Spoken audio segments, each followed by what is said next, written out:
പഴയ നിയമത്തിലൊരു സംഭവമുണ്ട്. എലീശ എന്ന ശക്തനായ പ്രവാചകൻ.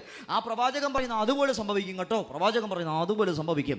പ്രവാചകൻ ഇങ്ങനെ പറഞ്ഞു, ക്ഷാമത്തിൻ്റെ കാലത്ത് 4 ശമരിയുടെ പടിവാതിക്കൽ യവവും ഗോതമ്പും വിൽക്കപ്പെടും. Praise the Lord. ഈ കാര്യം പറഞ്ഞപ്പോൾ ഉടനെ അകമ്പടി നായകൻ, സ്തോത്രം, ഞങ്ങളത് റിസീവ് ചെയ്യുന്നു, സംഭവിക്കട്ടെ എന്നായിരുന്നു പറയേണ്ടത്. പക്ഷെ ഉടനെ പറഞ്ഞത് എന്താ? അവിശ്വാസത്തിൻ്റെ വാക്കാണ്. അവിശ്വാസത്തിൻ്റെ വാക്ക് പറഞ്ഞ ഉടനെ അവൻ പ്രവാചകൻ തിരിച്ചു പ്രതിവചിച്ചത് ഇങ്ങനെയാണ്: നീ അത് കാണും, പക്ഷേ തിന്നത്തില്ല.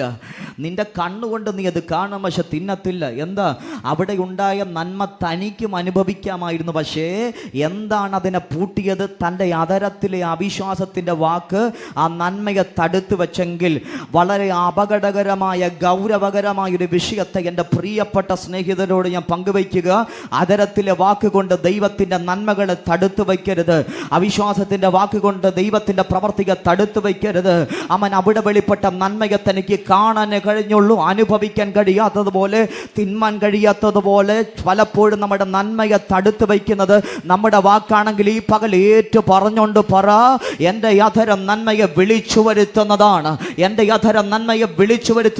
ഒരിക്കലും എൻ്റെ ആധാരം കൊണ്ട് നന്മയെ ഞാൻ പൂട്ടുകയില്ല.